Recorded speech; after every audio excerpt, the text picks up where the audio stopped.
बच्चों के नाजुक हाथों को चांद सितारे छूने दो, 4 किताबें पढ़कर वरना ये हम जैसे हो जाएंगे। क्या बात है, क्या बात है, बहुत ही शानदार सर। हेलो हाय नमस्कार पहलाक, मैं हूं मनीष और आप देखना शुरू कर चुके हैं हेलो कुमाऊं की खास सीरीज प्रतिभावान।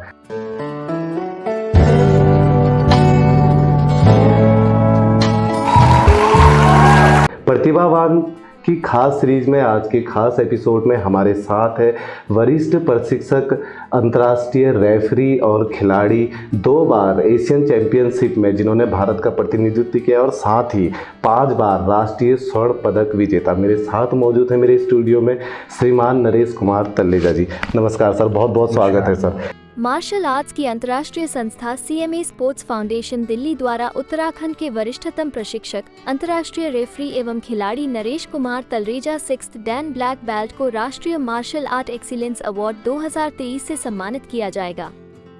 यह अवार्ड दिनांक 21 जुलाई को दिल्ली के त्यागराज स्पोर्ट्स कॉम्प्लेक्स में आयोजित होने वाले तीसरे राष्ट्रीय मार्शल आर्ट फेस्टिवल 2023 में प्रदान किया जाएगा। नरेश तलरेजा को ये सम्मान उत्तराखंड राज्य में ताइक्वांडो खेल को विशिष्ट स्थान दिलाने के लिए प्रदान किया जा रहा है। इस आयोजन में भारतवर्ष के ऐसे श्रेष्ठतम मार्शल आर्ट प्रशिक्षकों, खिलाड़ियों को सम्मानित किया जाता है जिन्होंने मार्शल आर्ट के क्षेत्र में विशिष्ट एवं अभूतपूर्व योगदान दिया है। सबसे पहले तो सर आपको ढेर सारी बधाइयाँ। मैं अपने तमाम दर्शकों को बता दूं कि सर को आने वाले 21 जुलाई 2023 को सम्मानित किया जाना है, जिन्हें मार्शल आर्ट्स की अंतर्राष्ट्रीय संस्था CMA स्पोर्ट्स फाउंडेशन दिल्ली द्वारा यह सम्मान दिया जाना है। बहुत बहुत बधाई सर आपको ढेर सारी। सबसे पहले सर आपके जीवन में खेल से जुड़े सारे पहलुओं पर बातचीत करेंगे, लेकिन उससे पहले इस अवार्ड के बारे में आपसे थोड़ा डिटेल में जानना चाहेंगे। ये जो हम अवार्ड है, एक्सीलेंस अवार्ड है, ये CMA एक संस्था है जो कि अंतर्राष्ट्रीय स्तर की है, दिल्ली में स्थित है इसका ऑफिस। इन्होंने जो पूरे मार्शल आर्ट में, जिसमें मार्शल आर्ट का मतलब सारे जितने भी फाइटिंग आर्ट्स हैं, उसमें उन्होंने इंडिया की जो बेस्ट टैलेंट है, इंडिया की जो बेस्ट परफॉर्मर हैं, जिन्होंने अपनी लाइफ में मार्शल आर्ट के लिए अच्छे काम किए हैं, उनको उन्होंने चुना है। सौभाग्य से उत्तराखंड से मैं अकेला क्या बात है प्रशिक्षक हूं जो इसके लिए नॉमिनेट किया गया हूं।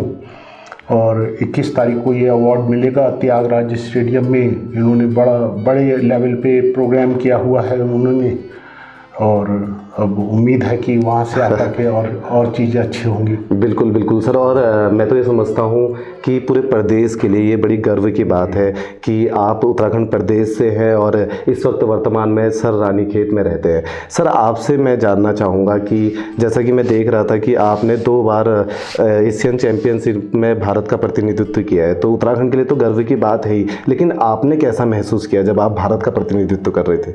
जब हम लोग खेल रहे थे तो बहुत ज़्यादा सुविधाएं नहीं थी। जब हम लोग खेल रहे थे तो ताइक्वांडो बहुत ज़्यादा पॉपुलर नहीं था।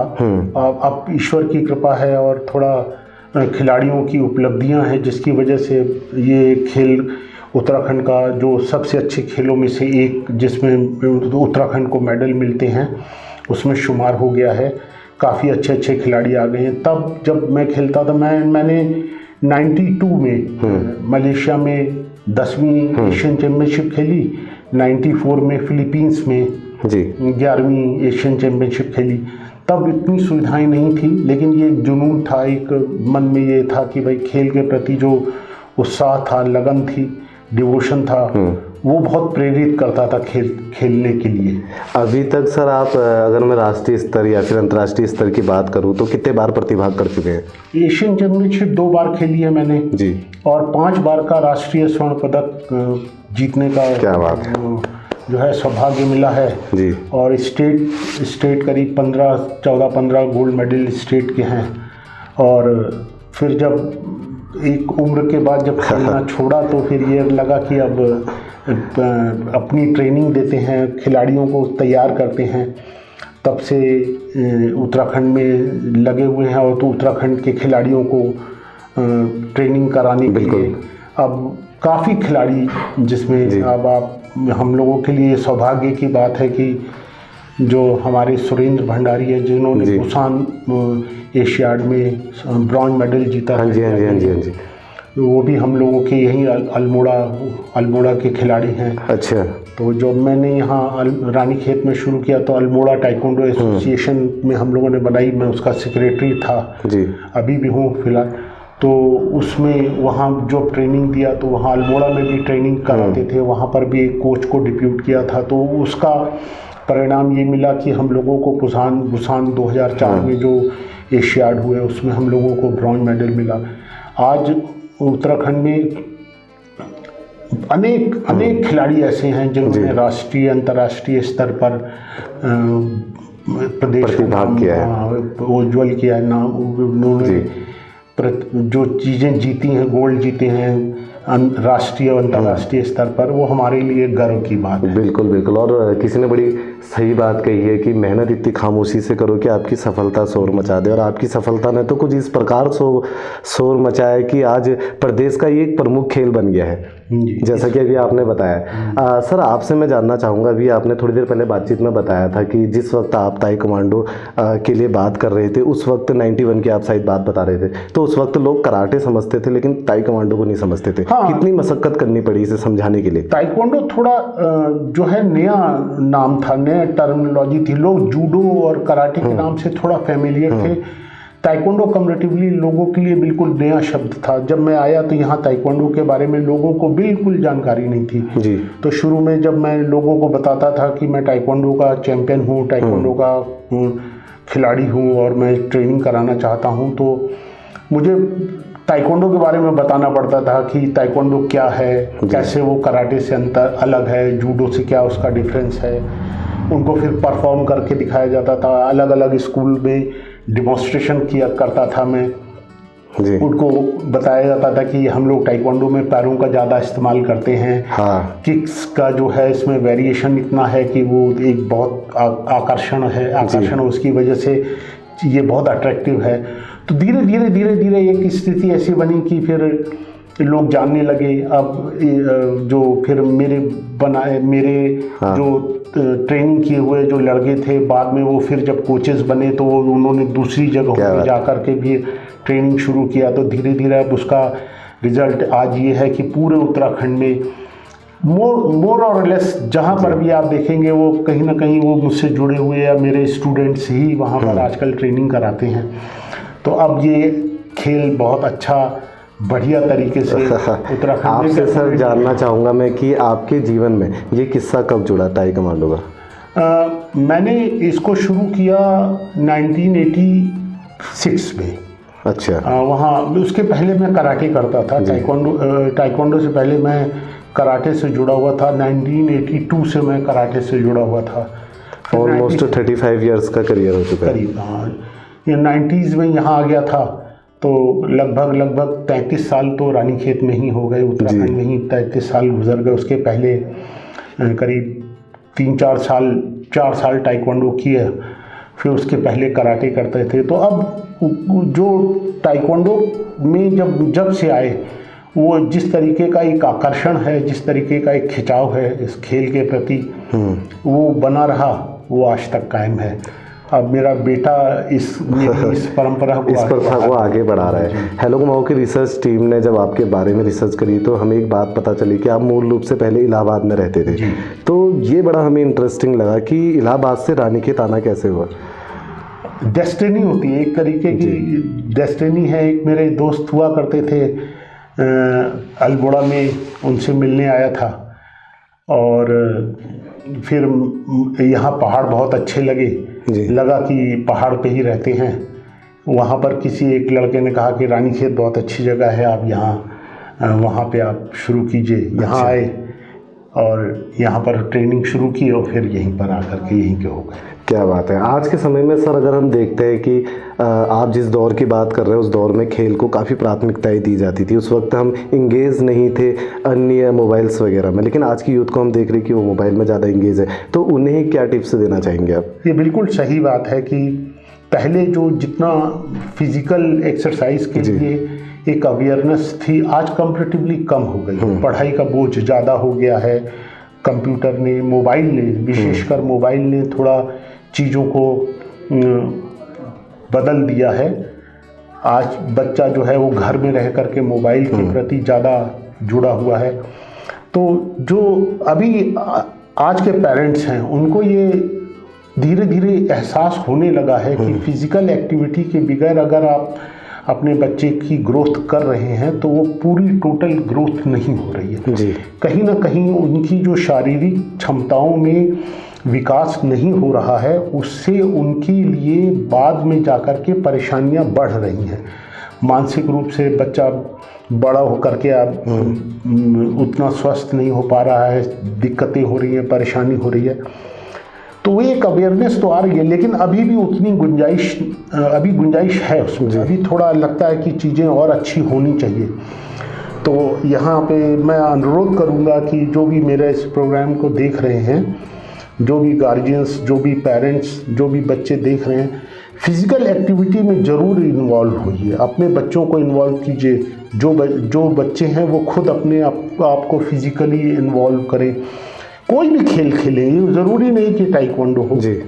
कोई भी खेल खेलें, सुबेरे खेल ना खेलें, सुबेरे दौड़ करें, दौड़ लगाएं, शारीरिक व्यायाम करें, और अगर थोड़ी उम्र ज़्यादा है तो योग करें। लेकिन अपने आप को फिज़िकली कहीं ना कहीं इन्वॉल्व करना ज़रूरी है, शारीरिक रूप से भी स्वस्थ होने के लिए और मानसिक रूप से भी स्वस्थ होने के लिए। बिल्कुल सर, और कहीं ना कहीं आज के दौर में हम देख रहे हैं कि बच्चा मोबाइल पर तो खेल रहा है लेकिन शारीरिक तौर पे मैदान पर जाकर वो नहीं खेल रहा है। आपसे मैं जानना चाहूँगा, एक मोबाइल में गेम खेल के किसी लेवल को पार करने की खुशी, या फिर एक जिला स्तर या राज्य स्तर या फिर राष्ट्रीय अंतर्राष्ट्रीय स्तर पर किसी गेम को जीतने की खुशी, इन दोनों की अनुभूति में कितना अंतर है?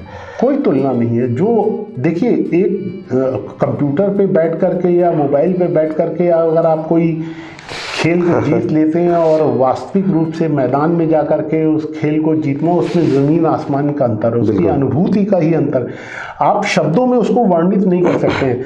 जब शायद मैंने पहली बार ब्लैक बेल्ट जीती थी या मैंने पहला गोल्ड मेडल जीता था, जो उसकी अनुभूति है, आज मैं अपनी उम्र के इस पड़ाव पे भी उस अनुभूति को कभी भी भूल नहीं सकता हूँ, कभी भी मैं उस चीज़ को दिमाग से निकाल नहीं सकता हूँ।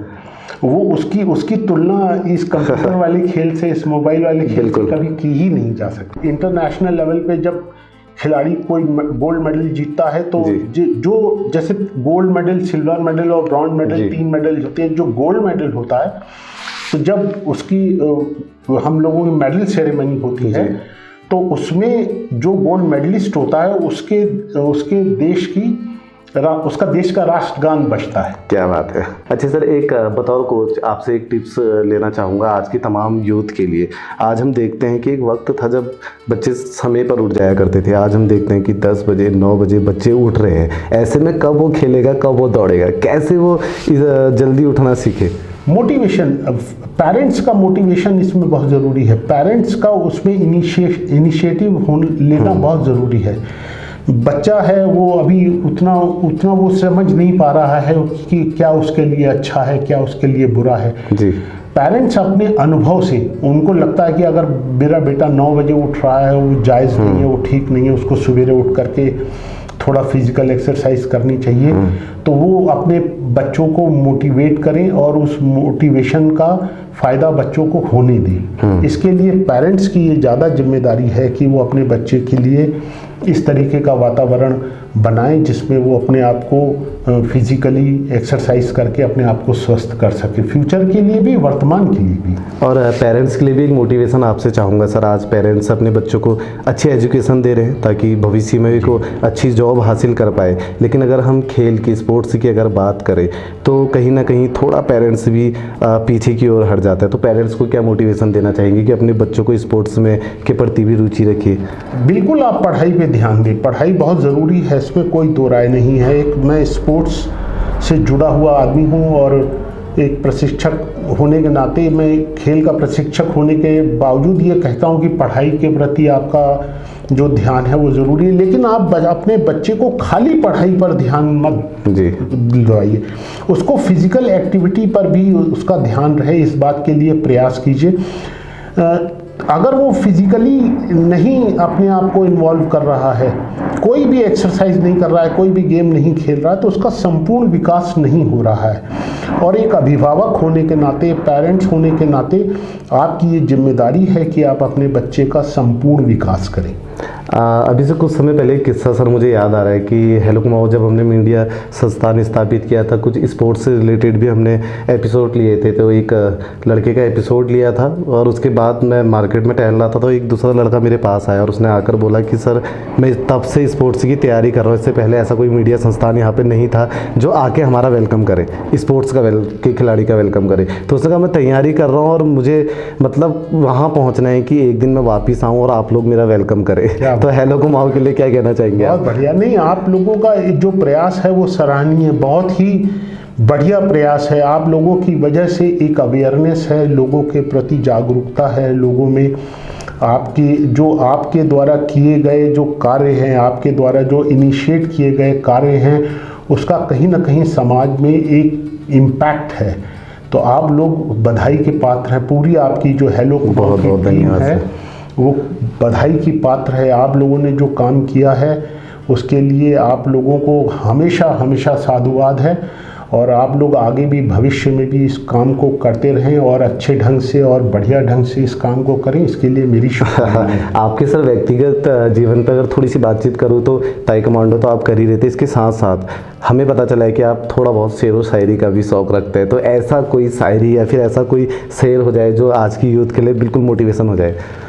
बच्चों के नाजुक हाथों को चांद सितारे छूने दो, 4 किताबें पढ़कर वरना ये हम जैसे हो जाएंगे। क्या बात है, क्या बात है, बहुत ही शानदार सर। तो साथियों, हेलो कुमाऊँ की प्रतिभावान सीरीज के आज के खास एपिसोड में हमारे साथ थे वरिष्ठ प्रशिक्षक, अंतर्राष्ट्रीय रेफरी और खिलाड़ी नरेश कुमार तलरेजा जी। बहुत बहुत धन्यवाद करते हैं उनका कि उन्होंने अपना इतना बहुमूल्य समय हमें दिया। और प्रतिभावान की आने वाली सीरीज़ में, आने वाले एपिसोड में आप देखेंगे हमारे लोकल के और प्रदेश स्तर के और भी सारे प्रतिभाशाली लोगों को। और साथियों, अगर आपने अभी तक हमारा हेलो कुमाऊँ चैनल सब्सक्राइब नहीं किया है तो अपने यूट्यूब पे जाए, टाइप करें हेलो कुमाऊँ और सब्सक्राइब करिए। फेसबुक के जरिए अगर आप इस वीडियो को देख रहे हैं तो हमें फॉलो करना ना भूलें। देखते रहिए हेलो कुमाऊँ।